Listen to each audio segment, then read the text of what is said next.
নমস্কার বন্ধুরা, বাংলার কৃষকদের জন্য অত্যন্ত সুখবর। বাংলার শস্য বিমার টাকা এরপর কৃষকদের অ্যাকাউন্টে ঢুকতে শুরু করে দিয়েছে। যারা আলুর ক্ষতিপূরণের জন্য বাংলার শস্য বিমা প্রকল্পে আবেদন করেছিলেন, তাদের যদি আবেদন অ্যাপ্রুভড হয়ে থাকে তারা কিন্তু টাকা পেয়ে যাবেন খুব শীঘ্রই। কিভাবে পাবেন বা কিভাবে দেখবেন যে আপনার অ্যাপ্লিকেশনটি অ্যাপ্রুভড হয়েছে কিনা, বা কিভাবে আপনি ফর্ম ফিল আপ করেছিলেন, যদি ফর্ম ফিল আপ ভুল করে থাকেন তাহলে কিন্তু আপনার অ্যাপ্লিকেশন ক্যান্সেল হয়ে যেতে পারে।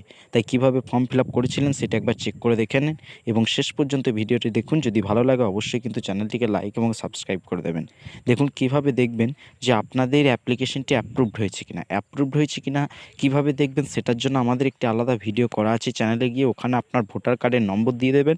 ভোটার কার্ডের নম্বর দিয়ে টোটাল ডিটেলস আপনি পেয়ে যাবেন, যে আপনার কত টাকা স্যাংশন হয়েছে বা কত টাকা আপনার সাম ইনসিওর্ড হয়েছে বা কত টাকা আপনি পেতে চলেছেন, সেই টোটাল ডিটেলস কিন্তু আপনি ওখানে পেয়ে যাবেন। ওখানে সমস্ত কিছু ডিটেলস দেওয়া থাকবে এবং যদি না পারেন অবশ্যই আমাদেরকে কমেন্ট করে জানাবেন যে এটা আমি দেখতে পাচ্ছি না বা কোথায় আপনার দেখতে অসুবিধা হচ্ছে। আমরা অবশ্যই আপনাদেরকে সাহায্য করব এবং কোথায় অসুবিধা হচ্ছে সেটা বোঝার চেষ্টা করব আপনার। এবং দেখুন এখানে আপনি যখন ফর্ম ফিল আপ করেছিলেন যে আলুর জন্য এই বাংলা শস্য বিমা প্রকল্পের আওতায়, তখন আপনি যে এই ফর্মটা রয়েছে দেখুন এরকম একটি ফর্ম নিশ্চয়ই দিয়েছিল।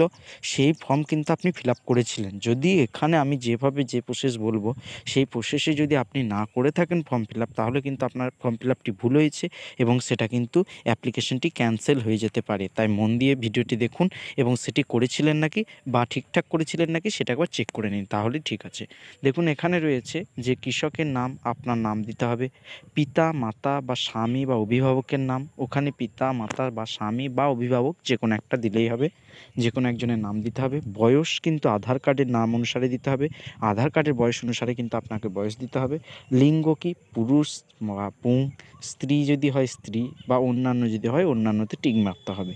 তারপরে দেখুন ভোটার কার্ড বা এপিক নম্বর কিন্তু আবশ্যিক, মানে অবশ্যই কিন্তু আপনাকে দিতেই হবে।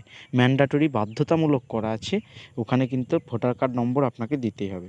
জাতি কি, অর্থাৎ জেনারেল কাস্ট না শিডিউল কাস্ট, যেটা শিডিউল ট্রাইব, শিডিউল কাস্ট অর্থাৎ এসসি এসটি ওবিসি, ওগুলো সমস্ত কিছু আপনাকে ডিটেলস দিয়ে দিতে হবে। তারপরে দেখুন এই যে বিমার জন্য যে প্রস্তাবিত ফসল এবং জমির পরিমাণ, এটা কিন্তু আপনাকে খুব সুন্দরভাবে ফর্মটা ফিল আপ করতে হবে। অর্থাৎ অধিসূচিত ফসলের নাম যেটা রয়েছে, অধিসূচিত ফসলের নাম দেখুন আপনি আলু দিয়ে দিতে পারেন। অধিসূচিত এলাকা, ব্লক বা গ্রাম পঞ্চায়েত যে কোনো নাম দিয়ে দিতে পারেন। আপনার যে অধিসূচিত ফসলের নাম, আপনি যেহেতু আলুর জন্য আবেদন করেছিলেন তাই ওখানে আলু লিখতে হবে।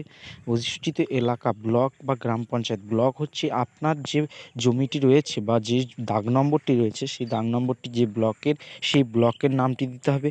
যে গ্রাম পঞ্চায়েতের অধীনে ওই জমিটি অর্থাৎ দাগ নম্বরটি, সেই গ্রাম পঞ্চায়েতের নাম দিতে হবে। মৌজার কি নাম, অর্থাৎ আপনার যে দাগ নম্বর জমির সেটার মৌজার নাম দিতে হবে আপনাকে।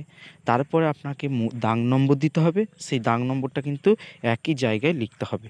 সেই দাগ নম্বর লেখার পরে যে আপনার পেজটি আসবে, এইভাবে কিন্তু আপনাকে ফর্ম ফিল আপ চালিয়ে যেতে হবে। অর্থাৎ আপনি যতগুলো দাগ নম্বরে বা জমিতে এই আলু চাষ করেছেন প্রত্যেকটা দাগ নম্বর কিন্তু আপনাকে দিতে হবে। এইভাবেই দিয়ে দেবেন। তারপরে যেহেতু আগে দেখবেন ফর্মগুলোতে কম জায়গা থাকতো, অর্থাৎ সব দাগ আপনি দিতে পারতেন না, কিন্তু এখন থেকে সিস্টেমটা করেছে যে সমস্ত দাগ দেওয়ার জন্য অনেকগুলো পেজ আপনার এক্সট্রা দিয়েছে, তাই আপনি যাতে সমস্ত দাগ দিতে পারেন সেটা সুবিধা করে দিয়েছে। তাই ওইভাবে ফর্ম ফিল আপ করবেন এবং সেই সমস্ত দাগ যাতে দেওয়া যায় সেটা আপনাকে নজরে রাখতে হবে। তারপরে দেখুন ওখানে যে এই যে অপশানটি রয়েছে উপরে তথ্যাদি যেটি সত্য, এই নিয়ে একটি ফর্ম ফিল আপ করতে হবে, অর্থাৎ আপনাকে স্বাক্ষর দিতে হবে। এবং সেই স্বাক্ষর দেওয়ার পরে এই দেখুন এখানে গ্রাম পঞ্চায়েতের নাম কিন্তু আপনাকে দিতে হবে, ব্লক দিতে হবে, এই জেলার নাম দিতে হবে, কেসিসি আছে কিনা। কেসিসি বলতে কিষাণ ক্রেডিট কার্ড যদি আপনার থেকে থাকে তাহলে কিষাণকে হ্যাঁ লিখতে হবে, যদি না থেকে থাকে না লিখতে হবে। কেবি আইডি অর্থাৎ কৃষক বন্ধু আইডি যদি আপনার থেকে থাকে ওটা দিয়ে দেবেন। কৃষক বন্ধু আইডি অর্থাৎ কৃষক বন্ধু যদি আপনি পেয়ে থাকেন সেটা আপনি ওখানে দিয়ে দেবেন। তারপরে দেখুন তারপরে দেখবেন অ্যাকাউন্টের ধরন যেটা লেখা থাকবে ওটা কিন্তু কারেন্ট বা সেভিংস, বেশিরভাগ ক্ষেত্রে সেভিংস থাকে। আপনাদের যদি সাধারণ অ্যাকাউন্ট হয় তাহলে কিন্তু ওটা সেভিংস অ্যাকাউন্ট, তাই সেভিংস অ্যাকাউন্ট ওখানে লিখে দেবেন। তারপরে ব্যাঙ্ক অ্যাকাউন্টের নাম, আপনার যে ব্যাঙ্ক অ্যাকাউন্ট ডিটেলস ওটা দিয়ে দেবেন। যদি কোথাও কোনো রকম কোনো সমস্যা হয় অবশ্যই আমাদেরকে কমেন্ট করে জানাবেন এবং ভালো লাগলে লাইক এবং সাবস্ক্রাইব করে দেবেন চ্যানেলটিকে। শেষ পর্যন্ত দেখার জন্য ধন্যবাদ।